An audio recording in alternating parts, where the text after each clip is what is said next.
Live from Columbia, this is Sports Talk on the South Carolina Radio Network. Be a part of tonight's show. Call us at 800-956-7266 or email talkback@sportstalksc.com. Now, here are your hosts for Sports Talk, Phil Kornbluth, Kevin McCrary, and Tom Hayes. I knew that in my mind I wanted to be the best I could be for this team, just go out there and have some fun and just enjoy the last game with everyone. And that's what we did. 3 consecutive bowl wins for this group right here, and not just bowl wins, but national championship programs: LSU, Ohio State, and Oklahoma. Yep, what a job by the Clemson Tigers last night. What a job by Cole Stouch, tuning out all the noise and playing a heck of a game. And, of course, Dabo Swinney and the coaching staff did a terrific job getting their team focused and getting their team ready to play and just beating the dog out of Oklahoma last night. And Clemson winds up with 10 wins. That's 3 consecutive bowl wins and 4 consecutive years of double-digit victories for the Tigers. The senior class goes out in style. And congratulations to the Tigers for a great performance in Orlando. K-Mac has returned from the Sunshine State. The pro is here as well. State man Graham Pope behind the bulletproof glass. Time for your calls, 800-956-7266. Email talkback@sportstalksc.com.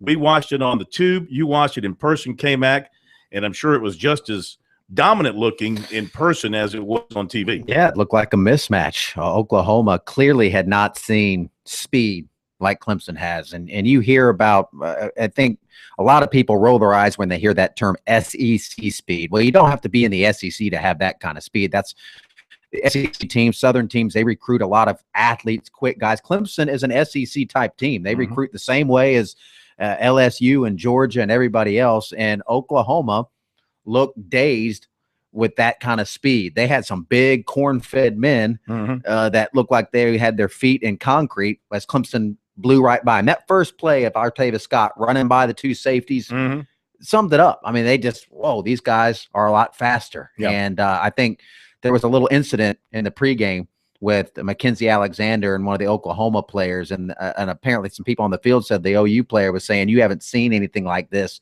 in the ACC. It was knocking the ACC. And Mackenzie Alexander took issue with that and backed it up on the field, certainly. Yeah. Well, Dabo Swinney, we'll hear from him tonight. We'll hear from Cole Stout and also Bob Stoops, who had an interesting post-game segment with his writers. Give and take between Stoops and the media from Oklahoma, K-Mac. Yeah, he does not he's a counterpuncher, I guess you would say, in terms of answering questions from the media. So that was definitely entertaining watching him fend off some tough questions. He sounds like the consummate defensive coordinator. That's what they do. By the way, for Cole Stout, I have these 2 lines for you. Rudyard Kipling should have been a football fan. If you keep your head when all about you are losing theirs and blaming it on you, if you could trust yourself when all men doubt you, but make allowances for their doubting too. And then, of course, at the end, you'll be a man, my son. Congratulations, Cole Stout. Yeah. Notre Dame 31, LSU 28. Final ACC. Field goal. Let's play the game.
All right, good to have you with us here on this Tuesday edition of Sports Talk, our next to last show of the year.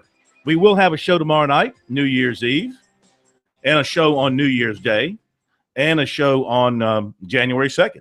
We're here every night for you. Sports Talk, the only sports talk show in South Carolina to cover the Gamecocks and the Tigers at their bowl game. So we should know a little something more about what went on behind the scenes because we were there to see it.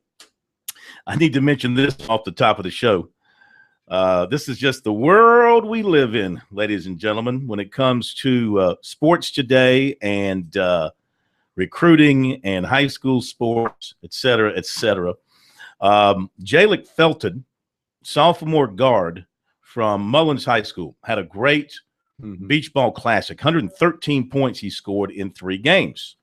Well, apparently today he told one of the basketball recruiting nut jobs in Myrtle Beach that he had committed to North Carolina this morning before his game today. And it was picked up by other people down there as well. So now from somebody called Team Felton Basketball, that's a Twitter handle, Team Felton Basketball, and they put out the following statement. Jalik Felton verbal commitment has not been confirmed by his family. When and if this happens, we will make the update. Team Felton Basketball with their 2,500 followers. Say what? We say what statement? They matter. Team Felton. I just have to laugh at that. Team Felton Basketball. What is his relationship to the point guard in Dallas? Well, now this says our mission is to provide an outlet for amateur athletes to pursue academic and sports excellence out of Greensboro, North Carolina. Team Felton. I mean, is that related to the Feltons? But this is based out of Greensboro, North Carolina, it says on their Twitter info. Anyway, I just thought that was kind of funny. All right, 800-956-7266. Also in basketball recruiting, Skylar Rimmer, the transfer, the 6'11", 6'10" transfer from Stanford, native of Orlando, who had it down, he told us, to South Carolina, Davidson, and Boston University. Those are his 3 choices. Has decided to walk on at Florida. Took an official visit to South Carolina for the Clemson weekend. You were so engrossed in Clemson last night. I told you that, and it went right through one end, out the other. Yeah, I saw it later on on Twitter. But he is going to walk on now at Florida and forgo scholarships at other places, apparently. We'll see what Team Rimmer puts out later on their Twitter site. 800-956-7266 to your calls in a moment. USC Clemson basketball tonight. Gamecocks at home against North Carolina A&T. Clemson at home against Bob Morris, formerly as, when I say formally, Formally, in formal words, Robert Morris, but those of us who know him call him Bob. No, you better call him Robert Morris. That's the team that upset Kentucky in the opening round of the NIT. This is true. But 3 or 4 years ago. And Robert Morris is named for Philip Morris's brother. Robert Morris, yeah. Mm-hmm. That's who it's named for. And Morris. It's in Pittsburgh, I believe. Yeah. Who was Robert Morris? That's my point to you, Pro. That's why I'm looking at you and one who Robert. And that's Morris why I sarcastically told you is Philip Morris's brother. They both grew tobacco. We've got Notre Dame beating LSU at the buzzer, 31-28 on a field goal. A lot of rumors out there about Everett Golson, who can transfer. He's at that point at Notre Dame. He's graduating and has a year of eligibility left. And some folks are kicking up the notion that he could transfer to South Carolina. Don't know if that's going to happen or not. I haven't seen anything officially about that, but a lot of people are kicking that around, throwing it up against the wall to see if it sticks. We'll see. I blame Are those the same people that were saying Will Muschamp was going to be the next defensive coordinator in South Carolina? Those people? I haven't heard from those people. Just keep wishing. They disappeared. Maybe if I wish it enough, it'll actually happen. I blame it on fantasy football and the other thing because people are so used to making trades, making deals. Hey, let's make a deal here. Mm-hmm. I'm not so certain Everett Golson with his playing style would even work in a South Carolina offense. I don't know. He's a terrific read option quarterback. Yeah, they'd have to change he's the got offense somewhat. Terrific arm, and he's mobile, and he's a lot like similar Connor Shaw type of quarterback.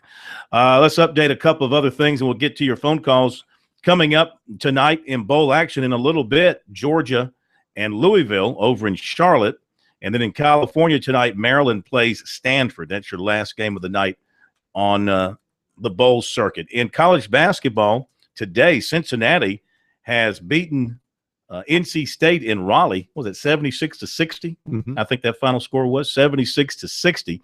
Maryland and Michigan State, Big Ten opener. Big Ten playing a lot of league openers today. And Maryland is now trailing Michigan State, and it is 25-21. 25-23. I'm right. looking at it right here. Davidson is leading So number 3 Virginia, struggle. 19-14 up in Charlottesville. Louisville has defeated Kent State, and that final score was my browser here is just so fast. It's I'm jumping sure there's all over people the waiting place. with bated breath all day. What's going on in that Louisville Kent State game? 63-48. That's number 5 ranked Louisville. Number 17 West Virginia over Virginia Tech, 82-51. And Iowa goes into Columbus and beats number 20 Ohio State, 71-65. All right, to the phones, 800-956-7266 to Delvin in Fountain Inn. Delvin, welcome into Sports Talk tonight. Happy New Year to you. Happy New Year to you guys. A couple questions. This one came out. Who was more excited last night? Came out after the game. Was it Dabo about Coach Stout or Coach Stout himself? My second question, is what grade would you give Tony Elliott, Jeff Scott, and Brandon Streeter on their first game, actually being like play caller and stuff? And Georgia won the offense. I think they tight end called the plays tonight. You think he'll do with Dabo and promote who at the end? The first question, nobody ever out-excites Dabo Swinney. That's never going to happen. So Dabo Swinney was the most excited guy out there, but Cole Stout was definitely a happy camper, obviously. The grade for Tony Elliott and Jeff Scott and Brandon Streeter, A+. I mean, how do you not give them an A+? They wrote a great defense. They didn't have to do too much, but I'll tell you what, they executed every play when they had to. 0 turnovers in the game. Recipe for a victory for the Tigers. I thought if they won the turnover battle, they would have a chance to win. And it had to settle them down too, that on the first play that they called, it goes for a 65-yard touchdown. And and that was one that they obviously they called that one in the hotel room. I mean, that's one that you usually script the first 6, 7, 8 plays, and that wide receiver screen. But again, I mean, Oklahoma, they could have tackled them. They just ran up and they didn't realize, wow, that guy's fast. I mean, he just broke both those guys' ankles, boom, gone. And I think at that point, North Carolina realized we're in for something. On the next series, Vic Beasley went in there and started wreaking havoc. That defensive line, dominant. And that's the best Clemson defense that they've had in a long time. I mean, that's one that they'll go back and talk about. When they talk about the great Clemson defenses, that's got to be one that you put in the discussion, because Vic Beasley's going to be a first-round NFL draft pick. Stephon Anthony's going to play in the NFL. Grady Jarrett's going to play in the NFL.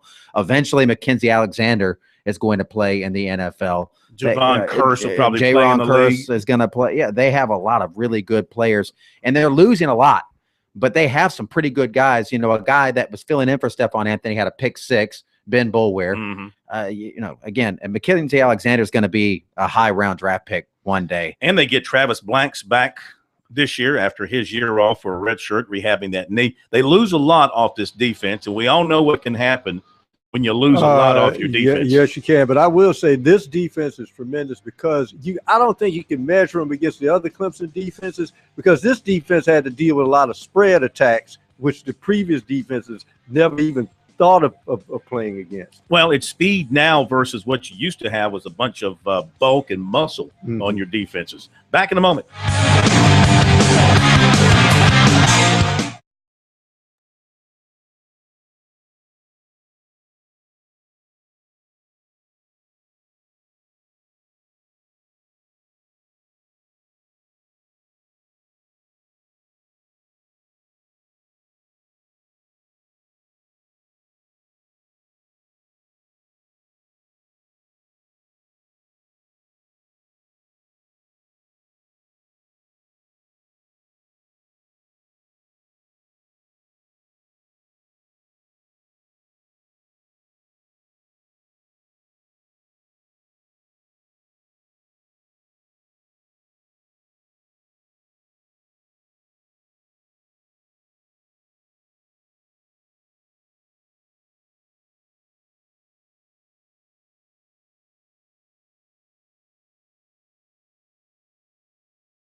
Okay,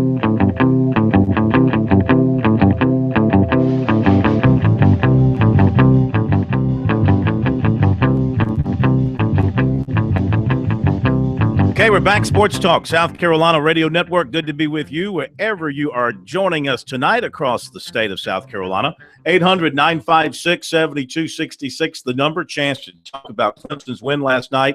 Big win in Orlando for the Tigers. Also talk about South Carolina's win over Miami some more as well from over the weekend in the Independence Bowl in Shreveport. And also start looking ahead to what we can expect from these teams in 2015. 800-956-7266, the number.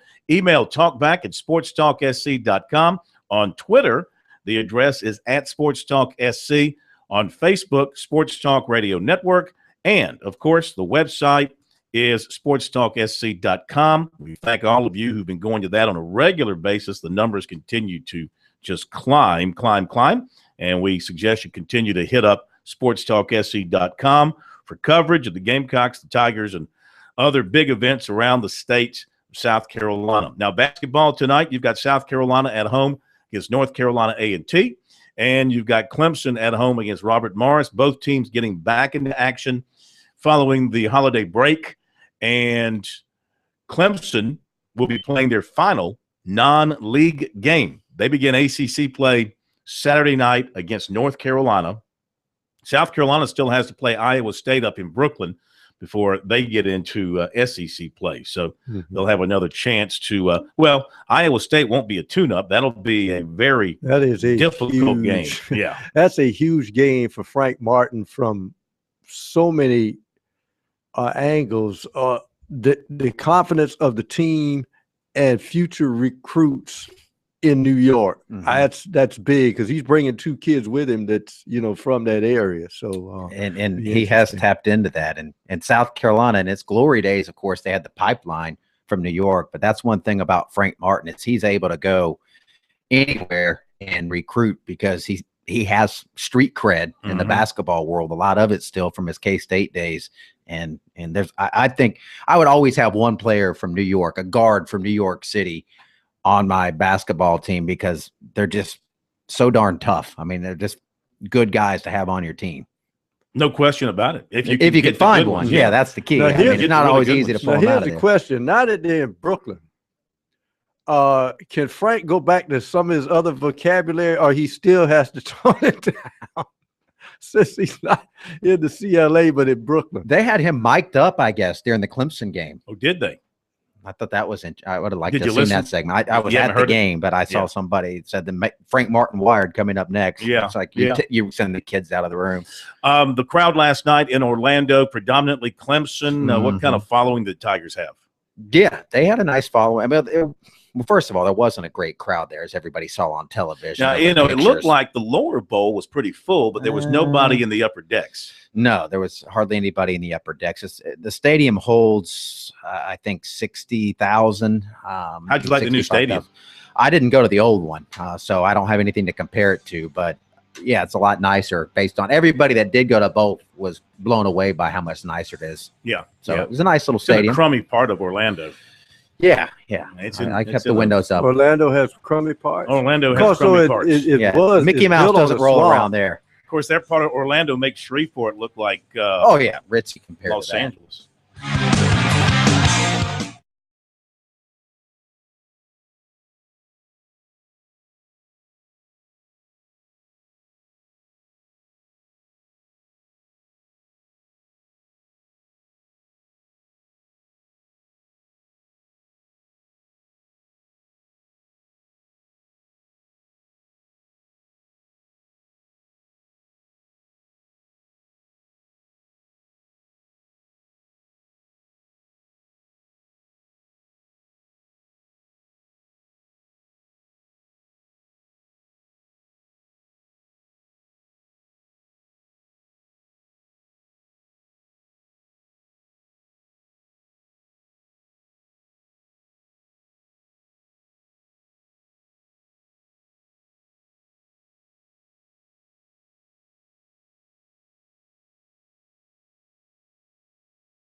Okay, we're back at Sports Talk, South Carolina Radio Network from downtown Columbia, Main Street. Sports Talk, your Sports Talk show of Main Street, South Carolina.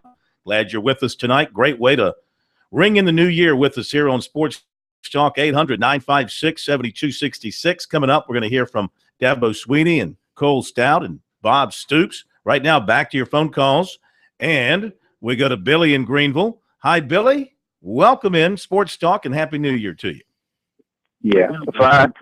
How do you feel like Chancellor with that quarterback from Pennsylvania tomorrow? Oh, I think South Carolina's going to get him. I see no reason. You talking about Brandon McElwain? Yeah. Yeah, I don't see any reason why they won't get him. Says all the right things about South Carolina. They've been on him so long. He's visited, family in the area, chance to come in and play right away. A lot of reasons for that. And then they'll have a year to hold on to him. I mean, yeah, you're going to have to sweat it out all again next year because there'll be the same rumors about Spurrier retiring and this, that, and the other. Exactly. Yeah. Because the difference is his dad is an alum. Yeah, but from what I see on camera, I mean, what I've seen, he looks like he's the real deal. You know, he looks to be a really good quarterback. People seem to think so. I mean, his numbers look good. Reports on him indicate that he's a quality thrower and runner, runs that spread option offense that South Carolina runs extremely well. He's talked about South Carolina's offense from what he's seen would be a comfortable fit for him because it's what he runs in high school. So I expect him to pick South Carolina when he announces sometime early tomorrow afternoon on Twitter in all likelihood. He's got no special plans. He's got no definite time. He just told me early in the afternoon. Well, the interesting thing about this pick is if you get a quarterback, and you've seen this corner in recruiting, they tend to be like bees to honey. They start to draw other people that want to play with this guy, especially when they start playing in all-star games and going to gatherings of all-star high school athletes. So this would be sort of a key recruit if they were able to pull him in. Well, part of the reason he's committing early is because he wants to participate in recruiting for the 2016 class. Whichever school he picks, he wants to help them put together a stellar 26 class. All right, thanks for your call, 800-956-7266. That's our phone number. K-Mac, let's go to Dabo and hear what the happy man had to say after what was a dominating performance. Dominating performance, and Dabo Sweeney in 7 years has won 4 bowl games, including last night. And as we mentioned, they've had 10 wins or more in each of the past 4 years for the first time in school history. 4 out of our 6 years, we've had 10-plus win seasons. Hopefully this will put us back up in the top 15. 3 consecutive bowl wins for this group right here. And not just bowl wins, but national championship programs, LSU, Ohio State, and Oklahoma. And, the biggest thing about winning the bowl game is you get momentum. And this is a 3-game winning streak for us and gives us good momentum going into the offseason. But the story of this whole deal for me is our seniors. Our seniors have been just a blessing, really, just a blessing to be around for 4 and 5 years. They're great players, but they're great people.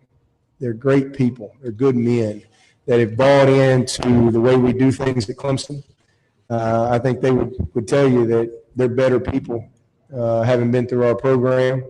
But you got to buy in, and that's what these guys have done. 42 wins in 4 years, the winningest group in the history of our school. Clemson is a better place. Clemson is a better place, and I am a better coach and a better man having been around these guys for the last 4 and 5 years. And I'm going to miss them. I'm going to miss them a ton. But the game was awesome. Again, defensively, the turnovers.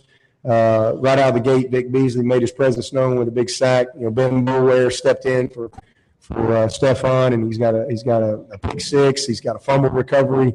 Grady Jarrett, 3.5 tackles for loss. We held him to 275. This is an offense that was averaging well over 400 a game. Special teams, Ammon hit a 50-yarder.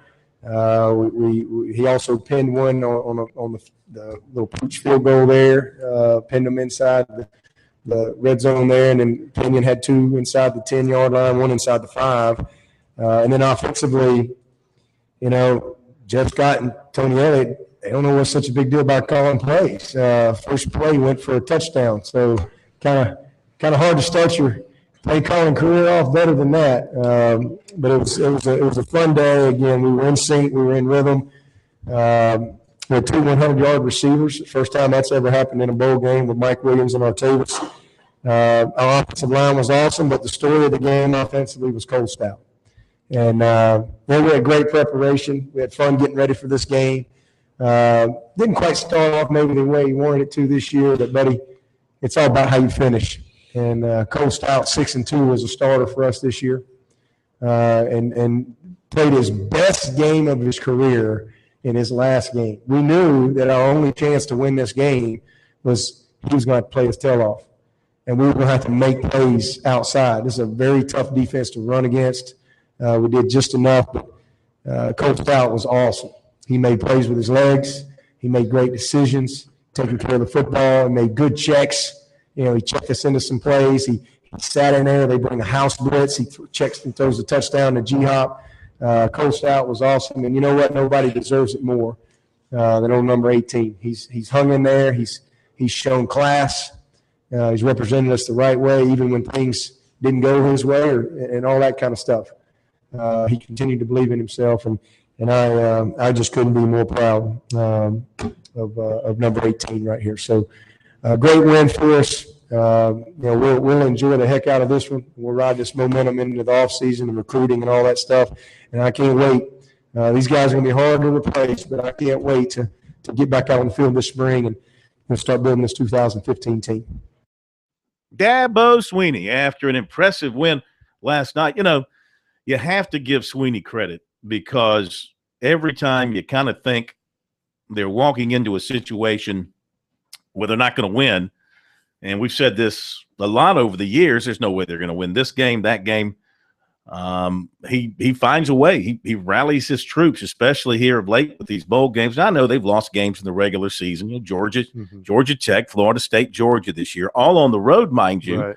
And really they had a chance to win 2 of those games. Georgia dominated them in the second half. Yeah. Georgia just shut them down in the second half. That was probably the best half of defensive football Georgia's played all year.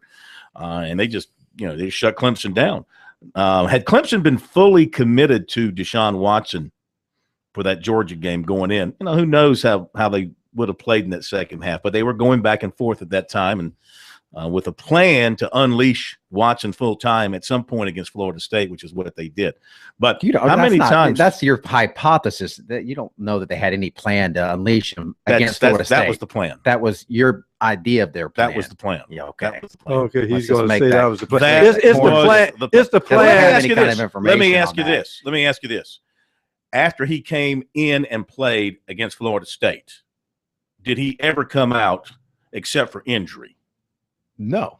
Right. Yeah, That was their plan. Their plan was to unleash Cole him Stout against struggled Florida State. early against Florida State. He came was in the gonna fourth come in series when like he did came every in game. against Florida State, and he wasn't And coming that out. was no matter That what. was Even it. if he threw an They interception were on handing first him play. the keys. Let me put They it said this way. that in August. They said Telling the you. fourth series against Florida State, we're gonna.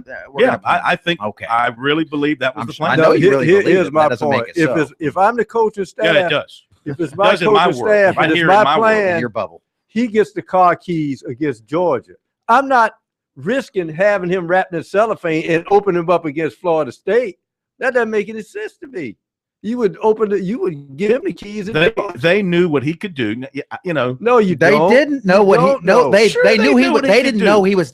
They did not know that he was going to be that good that fast. Yes, they did. They- They've known they it for knew that- years. They've Well, known why it did for they They play knew years. it when he was against Georgia? born. Well, He why looked did they like the start him against Manchurian Georgia? They've quarterback. known it since they saw him in high school, and they offered him They first knew. guy that Chad Morris went to see. And they said and the offered fourth him. game of the year, your freshman year, we're going to give you the offense on the fourth series, and you'll never have to give it up until you get hurt. I think it was the third game. Third game was Florida No, State. fourth series of the third game, whatever.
Well, you got to keep recruiting. We got to keep.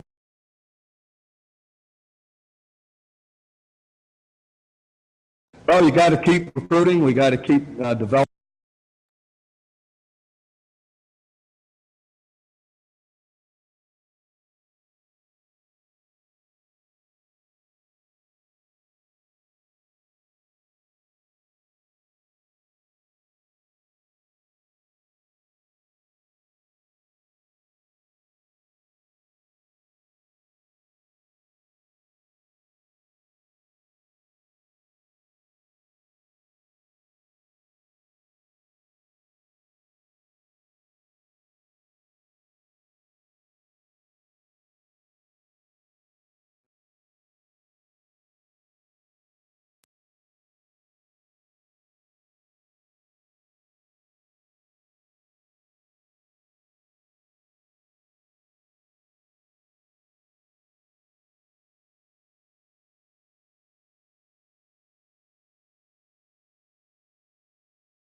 Now Georgia strikes first in Charlotte. Long pass to Connolly from Mason.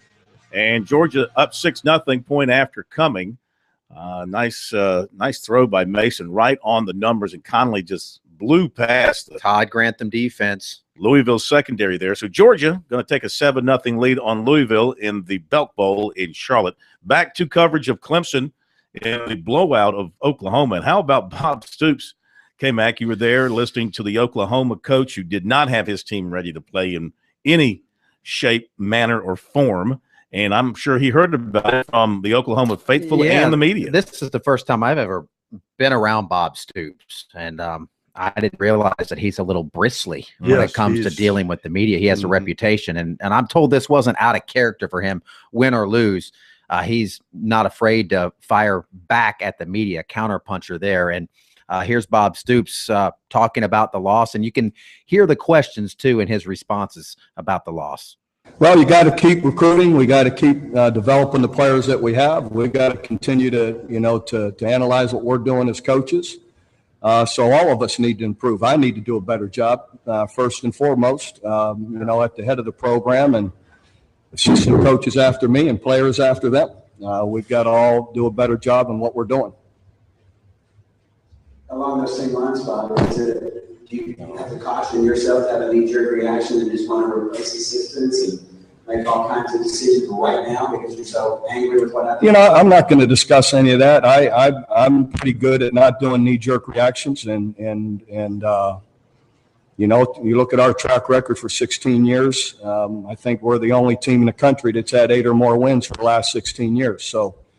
And we've had a few championships, and we've done it the right way. And I'll, take stock of everything and continue to evaluate what we're doing.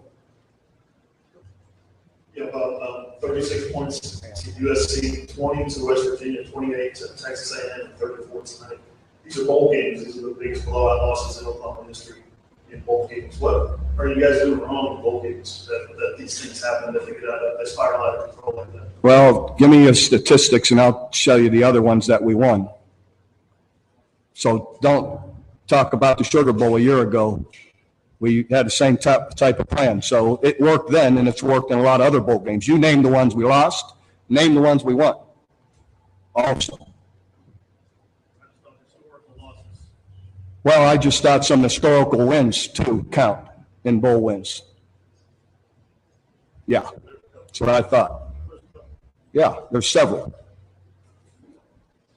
Yeah, well, down the stretch when it's clear when you're beating and you got away from you, what's your emotion? You talk after the Baylor game, someone said it was this embarrassing, and you sort of defiantly said it's not embarrassing when you try hard and you play hard. Is that still the way you feel? Well, I'm not going to give you headline words. You know, that's just not what I'm going to do. So obviously it doesn't feel good. It's and it isn't something we're used to. So you can use the words. I don't need to. And we'll take this right, but you talk about your consistency. We know your stats, and you're the leading coach of all time. But since 2010, not many championships of any kind, and not brought Stoops-like results. So That's fair to say. We were co-champs in 2012. That's right. And the other years are what they are. So am I content with it? No, I'm not at all pleased with it. And are you the guy going forward? Do you have the energy? You say, I'm going to turn this thing back. Are you that guy? I've always been that guy. You know, you stay at a place long enough, you're going to develop those kind of relationships with certain members of the media, and they're going to ask their pointed questions. And in defense, you're going to fire back and remind them of the good days. Like he said, when they beat Alabama last year in the Sugar Bowl, nobody was bringing it up. However, it's the here and now, and coaches know that, and that's why they make all this kind of money. It's the here and now. It's what have you done for me today, not what you did for me 365 days ago. And so everything, the good feeling, whatever it was that they generated from the win over Alabama, quickly evaporated this year. That's why I think this is one of those cases. And I always talk about human behavior. Phil, you always poo-poo it, but I tell you, this is a shining example. And if I'm Dabo Swinney, I'm using the example. I'm going to show my team how we played against Oklahoma, and then show them what Oklahoma did against Alabama, and then show you what Oklahoma did this year and say, look, I don't want you to do this next year in our bowl game, because this is what can happen to you. So you enjoy this bowl win today, but this is how we're going to have It's a fine line, too. Oklahoma had 2 overtime losses this year, and, you know, Gamecock fans that had a frustrating year, just Oklahoma had one more win than South Carolina at the end of the day. I mean, that's the way it goes. It's a very fine line at a high level of college football. By the way, after the game, Bradley Pinion, the Clemson junior punter, announced he's leaving for the NFL, but Shaq Lawson, the sophomore defensive end who is eligible to leave, said he'll be back for another year.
Give you some recruiting notes. Quarterback Brandon McElwain has informed us 2 o'clock tomorrow for his announcement. I'm assuming he's going to do it over Twitter. He doesn't have anything really special planned. So 2 o'clock he plans to announce his decision. South Carolina, Penn State, two of the primary schools there, probably the top two, South Carolina, Penn State. Cal was in there. Auburn was in there. Florida a little bit. But it appears to be South Carolina, Penn State. Of course, he's had his decision made for the better part of a week to 10 days. Junior linebacker Jamie Skowski from Noonan, Georgia, favored USC ahead of Clemson and Ole Miss during the season, but now the Tigers, top of his list ahead of the other two. He said, my favorite right now is Clemson. I like Coach Venables, and I like their defense. The way I play, he said, I can fit right in to their system. Says he's quick reading plays and getting to the football. Still hears from USC. He also wants to look more at Ole Miss and LSU. Went to games this past season at USC and LSU. Broken thumb limited him to just 7 games as a junior. Still had 78 tackles and 3 sacks.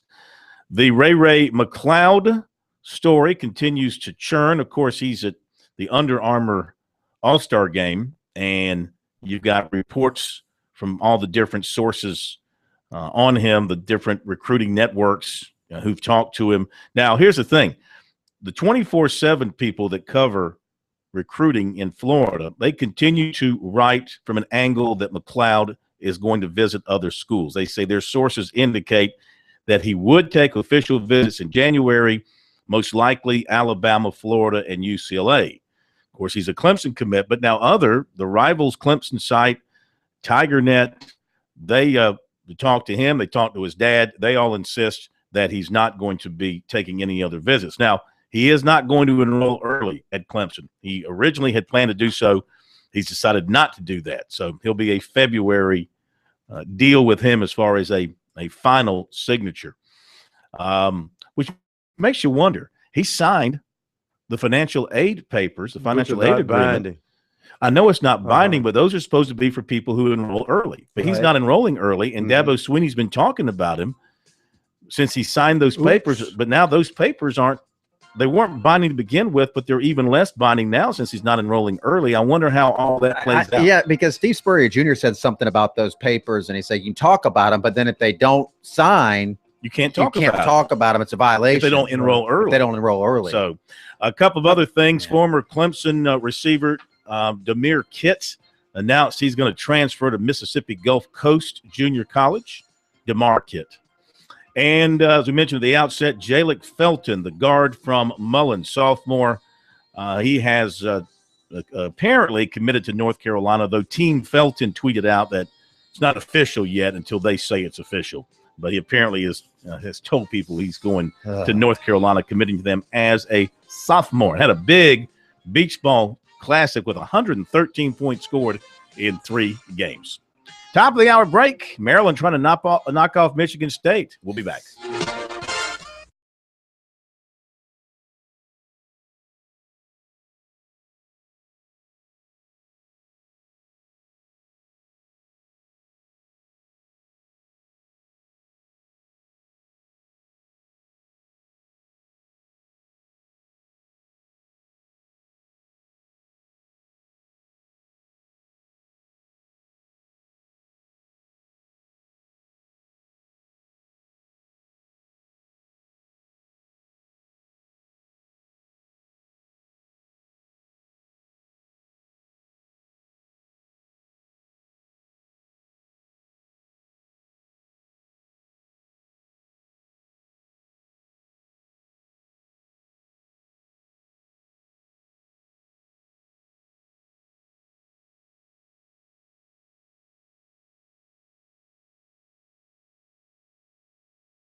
Live from Columbia, this is Sports Talk on the South Carolina Radio Network. Be a part of tonight's show.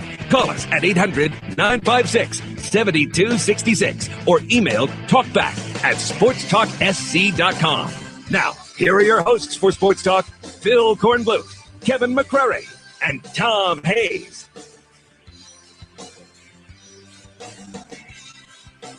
And we're back. It is Sports Talk, South Carolina Radio Network from Columbia. 800-956-7266, the number. Louisville just scored to tie things up with Georgia, 7-7. That's football over in Charlotte. Basketball up in East Lansing. Good one.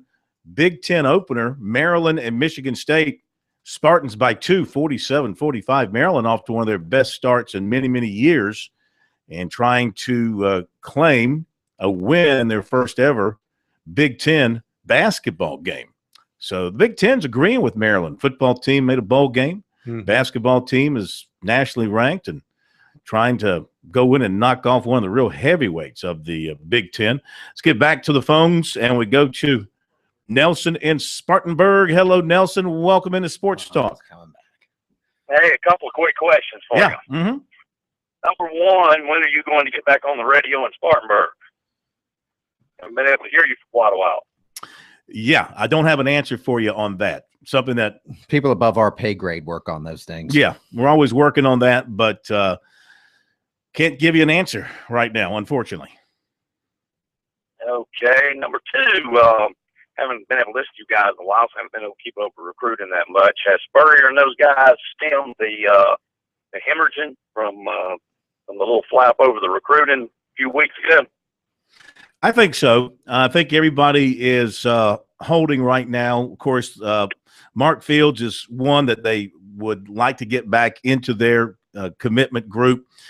Since he decommitted, they still will have a shot with him if he makes his visit after visiting Clemson the week before. They've got some guys committed to them who are taking other visits, Arden Key, Quindeski Whitlow, but everybody does. Everybody's got players committed to them in January who are going to take some visits, if for no other reason, just to make trips. You know, some are just doing it to get away from home for a weekend. Others are seriously looking at the school that they'll go to. So you asked, have they stemmed the bleeding? I would say yes. Do they have work ahead of them? I would say yes. They've got to sign a couple of tackles, couple of offensive tackles. That's a very thin position for them on their depth chart now, especially after losing 2 tackles out of this recruiting class. So that will be one of their goals here in January, is to identify and land a couple of more offensive tackles. And they signed, 6 that's coming in January, right? 3, is it 2 JUCOs, a prep schooler, and 3 freshmen? Is that it? I'm not sure. Yeah, I think that's right. I can take a look at it here real quick and tell you for sure. I think it's 6 what they have coming in. Midterm, let's see here for the Gamecocks. Midterm, we've got for them, of course, Darren Smalls, defensive back. Got Marquavius Lewis, defensive end. Dexter Weidman, defensive lineman. Ulrich Jones, defensive lineman. Sherrod Pittman, linebacker. Jalen Henry, linebacker. Actually, it's 8. And Gerard Washington and Christian Owens, wide receivers. So they've got 8. And they've got 3 junior college guys coming in that group. Be back in a moment.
Okay, we're back at Sports Talk, 800-956-7266. Catch you up on a couple of things. Maryland hits a shot just before the end of the game, three-pointer. I think it's not a three. They're going to take a closer look at it, but right now that game is tied, 48-48, and could be headed into overtime. Oh, man, there's not a good angle to see if that foot was on the line. Georgia-Louisville, 7-7, time running down in the first quarter. Good ball game over in Charlotte, and Georgia's getting ready to punt the football away. And we're going to update South Carolina's game with A&T and Clemson's game with Bob Morris here coming up. 8-0 South Carolina last check. Okay, we'll update that again here in just a moment. 800-956-7266 is our phone number. Story circulating now from LSU after their bowl game today, guys, that John Chavis, based on what Les Miles was saying after the game, his words sort of indicate that Chavis may be leaving and taking that Texas A&M job.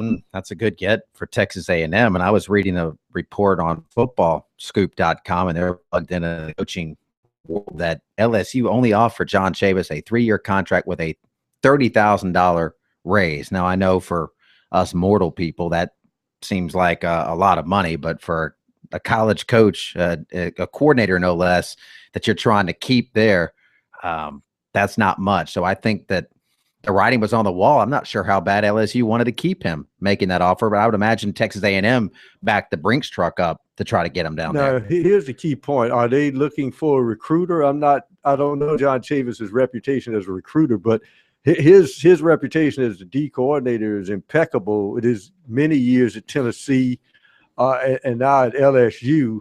It'd be interesting, but you could tell that Texas A&M wants to get into the religion of SEC football because they're looking for assistants, trying to poach them off other SEC. Well, they got rid of a student assistant today, the one that was punching West Virginia players. What was that guy thinking? I see one time where your emotions got the better of you, but to do it twice in one half, no less. It's just stupid. That was very flat out stupid. Yeah, his coaching career is going to be short-lived. I would say so.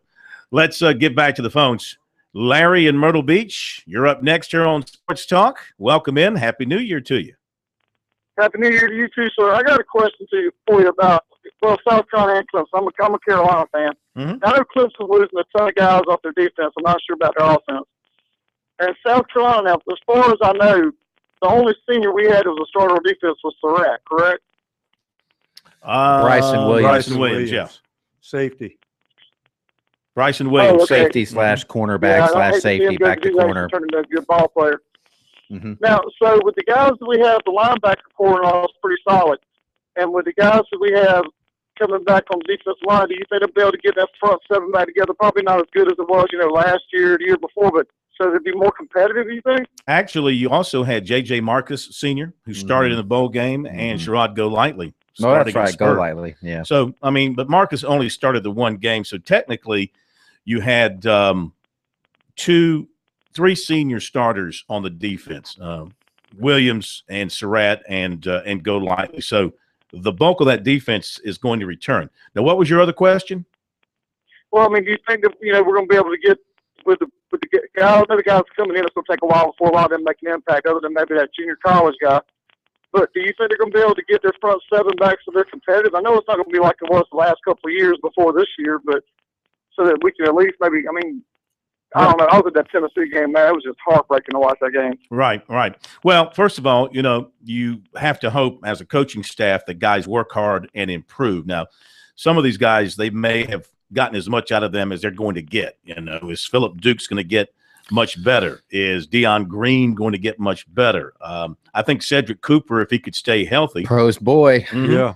Based on what I saw in the bowl game, but he just can't stay healthy. Yeah, he just gets – it's been a knee. It's been, a shoulder, I think, with him, a knee a couple of times. But remember, they had a linebacker years ago that couldn't stay healthy, but his last 2 years he stayed healthy. That'd be interesting. The key for them is going to be getting some defensive tackles to step in there. They need to get bigger, too. Their size defensively, and I don't know if they changed their strength and conditioning. I don't know what happened, but they just look small and a little pudgy up front. Whereas in years past, the Gamecocks, and I'm not just talking about the freaks like Clowney, but they had long, lanky, big, strong defensive players, and they just looked small to me. And I think they need to recruit, Quay Lewis is a big, strong looking guy. That looks like a SEC defensive lineman. He can help them out. If they can get some pass rushers and some defensive tackles that can, they have guys behind them that I think will be ready to play. Keep in mind that you're influenced by those defensive ends. They had that run of defensive ends that were all 6'7", 6'8". Well, that's how they were recruiting. Long wingspans, and they look big. They're going to get back towards that. Arden Key is a big guy. Well, he's only 75% committed, though. Right. Well, if he comes in, Shameik Blackshear is a pretty big guy. Lewis, you're talking about, he's a very big guy. Interior, Dexter Wideman is a Wideman. He's a big guy. Nicely done. So they've got pretty well. I like that one. Yeah. So they got some guys coming in who, if they develop, coach them up and develop them.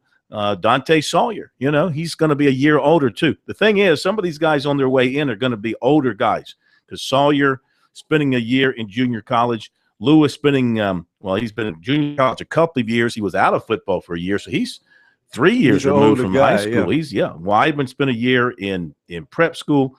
So and then you got the JUCO signees that are coming in. By the way, there are nine junior college players. I'm sorry, there are 9 mid-year enrollees. Yeah, and those defensive backs were thrown out to the Wolves this year. I think they struggled, yes, but I don't think that was all their fault, because they were getting no pressure on the quarterback, which makes it I don't care who you are. You can be, an all-pro NFL cornerback, and you can only cover for so long. Those guys got valuable experience out there. In this day and age of the spread offenses, yes, the quarterback is still the linchpin. However, close behind that person is a defensive end that can remain in the other team's backfield. Because if you don't have the rush up front, as K-Mac said, those defensive backs were thrown to the Wolves. Those defensive backs 2 years ago with Clowney in there, they probably would have been able to hold their own. But when you didn't have a pass rush, you just set them up for failure. But if they get one of those guys, Quay Lewis looks like the guy, they'll be better.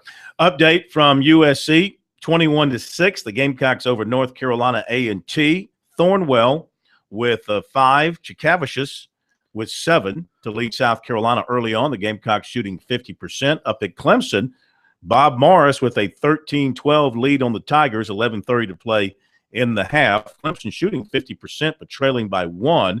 And Blossom Game leading the Tigers with 4 in their game early on. 800-956-7266. Charles in Charleston. Hi, Charles. Welcome to Sports Talk tonight. Happy New Year. Hey, Happy New Year to you guys. I'm only looking forward to next season. But then again, the Gamecocks, I'm not really certain. Because I know when the season began, they were ranked number 9 in the preseason polls. I couldn't understand that. I couldn't understand how you can lose the winningest quarterback in program history and lose Clowney and those guys and improve. And it came to fruition. My questions are, what do you expect for the Gamecocks for next season when it comes to the quarterback and the defense and the offense in general? I mean, what can we expect in your opinion? I think realistic expectations should be low for South Carolina going into next year. Expectations the last few years have been high. I mean, you would go into every season. Once they got on their little run, there was no reason not to think USC couldn't win the East. Now, going into next season, I don't think there's any reason to think they can win the East. You got to kind of dial it down a little bit and then, set your expectations kind of low, but hope that they overachieve because you don't know what the quarterback situation is going to be like. You don't know if the defense is going to be improved. Really, you don't know who's going to be coaching the defense right now because of the speculation continues to swirl. Lorenzo Ward's going to be coaching. And the interesting thing is, who's going to be coaching the individual positions? I think the low expectations is a good thing because I think that's what Missouri has used the last 2 years and have won the division.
now 25-8, South Carolina leading North Carolina A&T. Davidson, is that over or is it late? Davidson late. 52, Virginia 51. That would be a stunning upset.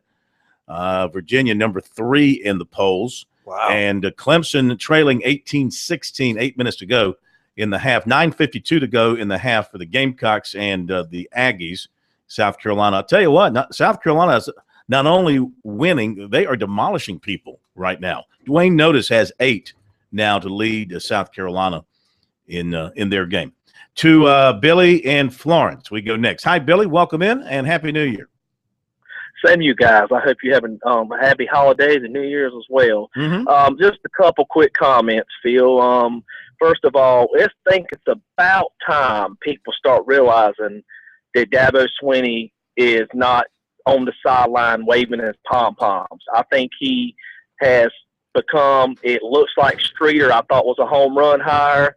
I thought Tony Elliott in the press box last night did good. I think they simplified the offense for Cole. I think Cole, Chad Morris, and I hope it works out for Chad Morris because, I mean, I think he was good, not great. I hope it works out for him. But good, but not great? Wait a minute. Come on now. Come on now. They had a record. There was never a better era in Clemson offense, ever. Look at the way he developed Taj Boyd. He recruited Deshaun Watson. I mean, give the guy a hearty pat on the back and say he was great. Come on. I will, but also remember, name some players very quickly. Sammy Watkins, Martavis Bryant, Nuke Hopkins, Andre Ellington, Jerron Brown. It helps when you have those guys. And I do hope it works out for Morris, fortunately. And he had just a ton of talent. And that he helped bring in. Cole, I thought that last night that it was simplified for Cole. Cole, and what I would K-Mac, and I'll kind of clarify and back up my statement. Morris would run and stay stubborn and run Cole like he was Deshaun or Taj. Cole's not made for that. And I'm hats off to Cole. It couldn't have been a better night for him. And I just think the hires, to back up my statement about Dabo, is he consistently, 42 games? Everybody wants to say, oh, when Morris leaves, oh, when the front four leaves. Dabo continues to make good decisions.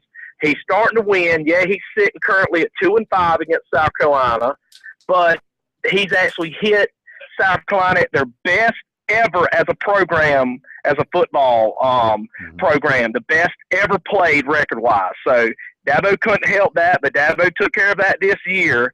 And it's time for people to really look, and there's a reason there's rumblings. Every time there's an opening, Florida comes to mind. Dabo is mentioned. I think the only place he would go was Alabama. People might snort like, okay, whatever. I'm telling you, the guy's 45 years old, and he's doing special things, and people can say he rules the CEO or he runs a CEO type title. All right, Billy, we got to jump in here because we got a break that's coming up. But you're right. He has made some very wise hires, and the thing I like about him, it seems like he always has a plan when he needs one.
Okay, we're back. It's Sports Talk, South Carolina Radio Network, 800-956-7266. Lines are back open once again. Georgia has taken a 10-7 lead on Louisville early in the second quarter. Maryland and Michigan State's going into their second overtime in East Lansing. This is fun. Tied at 55-55.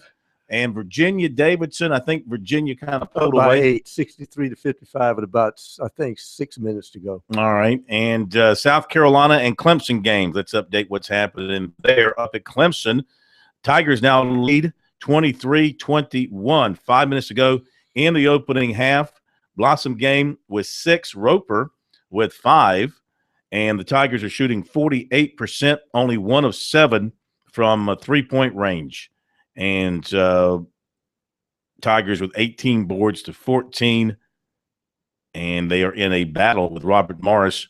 Tigers on a 7-0 run to go ahead, 23-21, just under 5 minutes to play in the half. South Carolina now 31-12 on North Carolina A&T. And the Gamecocks have balanced scoring. Chikavicius with 9, Notice with 8, Thornwell with 5, and 4 other guys have scored. Gamecocks shooting 50%, including 3 of 5 from three-point range, 8 of 9 from the line. They do have 8 turnovers, but this will be a nice warm-up win for South Carolina as they get ready for a big game up in Brooklyn against Iowa State. That's the kind of game, if you can manage to win it, that's a quality RPI win away from home. Comes in real handy in March when they're trying to figure everything out. Jay-Z and Beyonce got a ticket to that game. I'm sure tickets were hard to come by because who in Brooklyn wouldn't want to go see South Carolina play Iowa State? They have to greet the mayor, Fred Hoiberg. That's right. The mayor, the coach of Iowa State, who's turned out, everybody just thought he was like de Blasio. I was like, he's going to be there? Everybody hyped him up as just this three-point shooter who just got the job because he was an alumnus and a star, but this guy could coach. Miami's beating Charleston 20-8. By the way, Shamik Shepherd, who did dress for the game coming off that torn ACL, has not played yet. And Carrera has played very little and hasn't scored, has a couple of rebounds. So, don't know if he's back 100% or maybe just these other guys are playing better than he is. I think he's playing catch-up. They put a bunch of stuff in when he was out. Well, Cashinus continues to play well. He's got 4 points. Got 3 rebounds. He's been very aggressive all year. I love the 2 Lithuanians for South Carolina. I tell you, man, once you get that summer, they stayed in that weight room. That's all the difference in the world. Justin Mackey has scored 2. Henry has scored 3. Only has 1 foul. That's a story. Johnson with 2. Stroman. You ride that poor kid.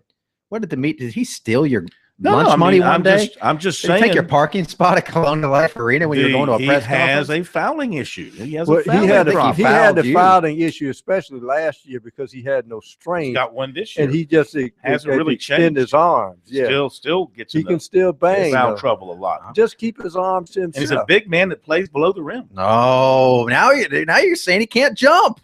Have you seen him play? I have seen him play. He's a big man that plays below the rim.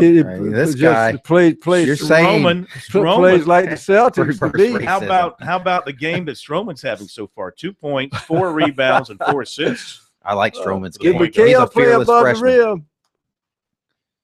Do what? I don't think Kevin McHale played above the rim. Sure he did. Stretch those long arms. Come on. Yeah, the black hole.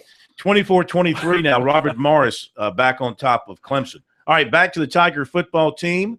Coming off that win in Orlando last night, Cole Stout, it was an emotional moment when he came off the field, K-Mac, because the Tiger fans who had booed him and criticized him and ripped him every way they could, they gave him a standing ovation. And Dabo handled the end quite nicely, the way he called timeout to pull the seniors off on defense first, and then he got the guys out on offense to let them get their cheers, let the cheers rain down upon them. And so you were there when Cole took questions. And they say there's a saying at Disney World where dreams come true, and they always tell you to have a magical day when you're running around the park there. Do you get anything for being the MVP of that bowl game with Disney World? I mean, somebody should have asked him. Are you going to I would have Disney thought World? about it if I would have could have gone up to him and said, "Hey, you just won MVP of the Russell Athletic Bowl. What are you going to do?"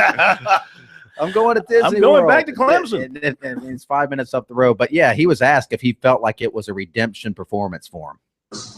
I wouldn't say it would be redemption. I just knew that this is my last game here and knew that, I had prepared to be my best. I just wanted to do it for the guys around me because that's what really mattered to me was the people I played with over the years. And, I knew that in my mind I wanted to be the best I could be for this team, just go out there and just have some fun and just enjoy the last game with everyone. And that's what we did. We probably had our best bowl practice that I've been around, and it was just a ton of fun. We all had a blast, and it really showed tonight after this game when 46. Cole, obviously you guys had a great start with that first pass, 165 yards. How much did that set the tone for you personally? How confident were you feeling over the course of the game? I mean, you said this week you just wanted to have fun. You weren't worried about the outside noise. What was it like for you as it was unfolding from that first pass all the way to that third quarter touchdown? It was a huge momentum booster for everyone. Getting rolling off like that, starting off 7-0 right off the bat out of the first play, and knew that it was one of the big plays. It all comes down to who makes big plays in the game, and we had most of this game, and starting off on the first play is a huge momentum booster, and it just kind of piled on from there and just kept going, and we really didn't hit the brakes from there. Cole Stout, what a night he had last night, over 300 yards passing, passed for 3 touchdowns, rushed for 1 touchdown. So he goes out as a winner as a senior at Clemson and helps the Tigers get to 10 wins. And now, it'll be Deshaun Watson stepping in full time, and they've just got to keep Deshaun Watson healthy because now, Clemson was in the situation this year that South Carolina had when they had Garcia and Connor Shaw, and then they had Connor Shaw and Dylan Thompson. They had a quality backup ready to step in. Now, Clemson will not have that luxury. They had the quality backup here, whether it was Watson going in for Stout or vice versa. Now Stout leaves. They don't have anybody ready in case Watson gets hurt next season. One positive about the rehab process for Watson is Schuster's going to be the guy here in the spring, I would imagine. I seriously doubt Deshaun Watson does a lot in the spring, although I'll say this. He's walking around with a brace on now. He was out there in shorts and his number 4 jersey throwing passes to an assistant coach during warmups yesterday. So I think he'll do some light stuff during the spring, but a majority of those first-team reps will be Nick Schuster, and he'll get a chance to lead that offense. And he better be ready because that's the big question about Watson. Is he going to be able to get through an entire season healthy? He's had 3 knee injuries, if you're going to count 2 separate ones. I'm still not sure what the timeline is for this whole ACL issue, if it happened all at once at the Georgia Tech game and they just found it later, or if he actually injured himself at Georgia Tech and again in practice. But if that's what happened, and that's what they said happened, then that's 3 injuries to that left knee, plus the hand injury. He had the collarbone issue. So durability is what worries you about him. Well, and he's in an offense that is going to leave him open for hits. And I wonder if they adjust things just a little bit. I don't think you do, because a guy like that, you got to turn him loose. But I will say this, you got to have a backup in any offense that runs that, because he can even just get his bell rung on a particular play and have to come out, and you have to put a backup in. So it'll be interesting. I think he, physically he looks like a late maturing guy. Some guys, they built like men when they're 16 or 17. Some it takes them to their 21 and 22. And I think Deshaun Watson probably is going to be one of those late bloomers, and you want to take care of his health while you can before somebody makes a wish and breaks him in half. That's the key, because his bill right now is a little bit slight. So Clemson will finish in the top 15 for the 3rd year in a row, which means with Deshaun Watson coming back, most of the voters will overlook all the defensive losses. So. Are you looking at Clemson starting in the 12, top 10 12. coming next season? I think somewhere between 15 and 10.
All right, let's update some things for you here. You've got Georgia leading Louisville now 17-7 late in the half in Charlotte. Maryland is going to beat Michigan State 66-61 in double overtime, 6 seconds to go. For a Big Ten win for the Terrapins. Clemson at halftime leading Robert Morris 30-26, and it's Roper leading the Tigers with 8. And South Carolina leading 45-18, 23 seconds to go in the half over North Carolina A&T. Shepard has checked into the game, so he is going to play. And the Gamecocks shooting 60%, 15 of 25. Chikavicius with 9, Henry with 8 to lead the Gamecocks. Henry having a good game. 8 points, 3 of 5 from the floor. All right, now after last night's performance, you know, Clemson went in ranked number 1 in total defense in the country. After last night's performance, the Tigers number 1 in the country in total defense, still at 260.8 yards per game. They should finish number 1. Penn State is the closest to them at 278.7. So I don't see Louisville, who's playing now, or any of the other teams that still have a game to play. I don't know that they can throw up the kind of number to overcome that. So Brent Venables is going to celebrate not only a win over his close friends in his former school, Oklahoma, not only a win in a bowl game, but also getting the crown as the number 1 defensive unit in the country this year at 260.8 yards per game, K-Mac. And y'all had a chance to talk to him last night. Yes, facing his old team a little. We talked about redemption, a little redemption for Brent Venables. Well, it was special. Really had more to do with us more than anything. To watch those guys, that group of seniors, that defense, to have earned right to be called the number 1 defense in the country, and really have a culture of toughness and of discipline and of pride. To watch that group of guys grow up, you know, from 3 years ago. Most of them were newbies with me, our coaches, and watch them kind of grow into the men that they are and representatives of this program. And to put an exclamation mark on an incredible year for them, as well as careers. As good of players, as good of chemistry as we've had, they were even a better bunch of young people, and really that have they stand for everything that's right. And in this profession,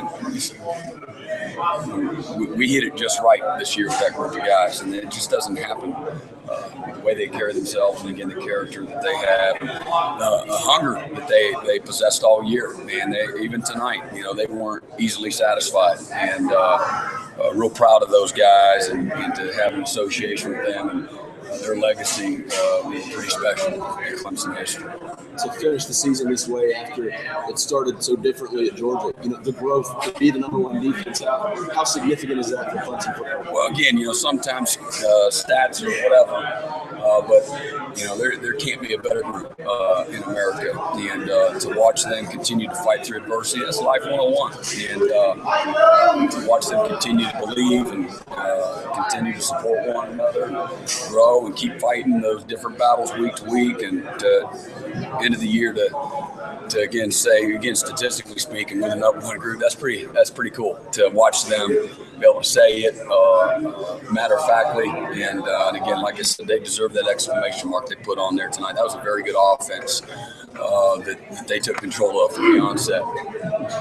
How about that guy stepping up? Great job, Ben. Again, answering the bell. Awesome, man. Proud of you, buddy. That was very nearly the first shutout under Coach Steve. How much of your familiarity with the program do you think aided in some of what you guys were able to do? Really, you know, all those schemes. I mean, we did anything anybody else would do against them. Our guys just went out and they executed.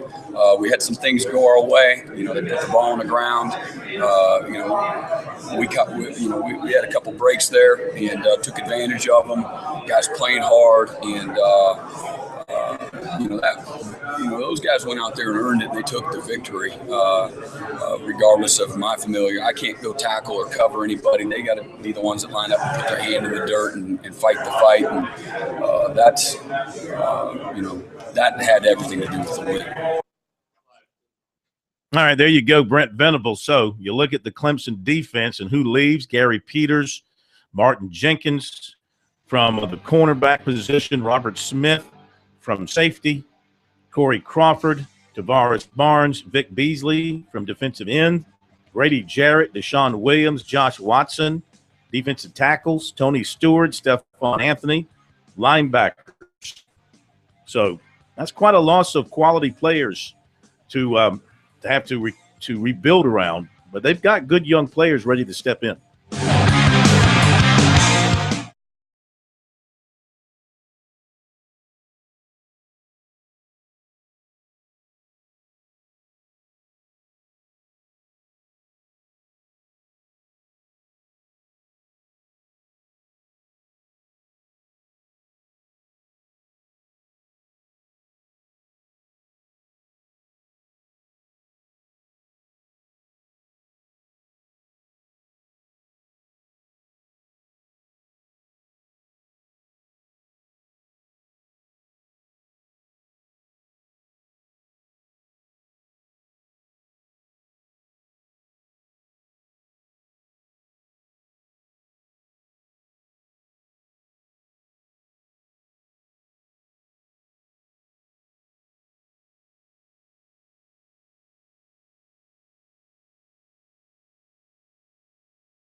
Georgia just missed a golden opportunity for a touchdown. They got an interception and a great return deep into the red zone against Louisville. Couldn't score a touchdown, had to settle for a field goal, 20-7.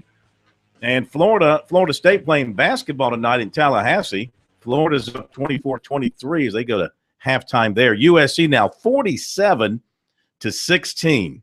That's 26-24. The Seminoles just hit a 3 at the buzzer. They did not hit that shot. Yeah, Did they really? I took my eye off. Wasn't even a long shot. Look, it's pure too. Oh, okay. I missed that. Yeah. They didn't put that up on the board when I was looking. Anyway, 47-16.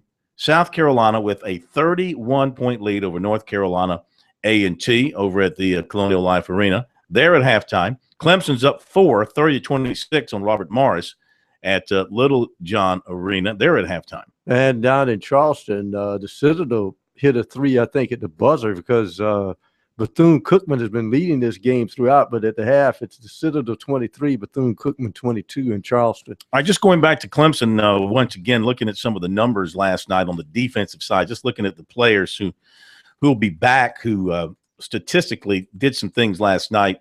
defensively. Corin Wiggins, he'll be back. He'll be a key player for him next year. Of course, Ben Boulware will have an excellent shot to be starting linebacker. Alexander returns at a corner. Jaron Curse returns at his safety spot. They'll have TJ Green back at safety. You get Shaq Lawson back at one defensive end. Scott Pagano, who Sweeney's been raving about, will get a chance to play defensive tackle. Dorian O'Daniel, they love him at linebacker. He'll be back. Kellen Jones played some last night. He'll be back at linebacker. They hope that Kevin Dodd's going to emerge and maybe be that other defensive end. You get DJ Reader back. It's time for him to step up. They also have Carlos Watkins back next year, and they expect some big things out of him. You look for Adrian Baker maybe to be more of a player next year. Cordray Tankersley, of course, Jadar Johnson, who has started a lot this year. He returns at a safety as well. So what I was saying at the previous break, they lose a lot of quality frontline players, but they've got a good little rotation going on defense. Good players leave. Some guys who have experience, maybe they haven't played as much as the other guys, ready to move in and get their crack. The key is identifying who their leaders are on defense. So when they have some troubles, which they will run into, every football season has them, they'll have some guys to get in their face and get them on the right Grady track. Jarrett is hard to replace. Yes. He was that leader of that defense. He was underrated, unheralded in terms of what he did. He dominated. There wasn't anybody that blocked him in 13 games this season. I think Shaq Lawson has got the chance to be the next star of that defense and be the doctor. Thank you, guys. Have a great night. Thank you, Steak Man. Everybody have a great night. New Year's Eve party here on Sports Talk tomorrow night. We'll see you then.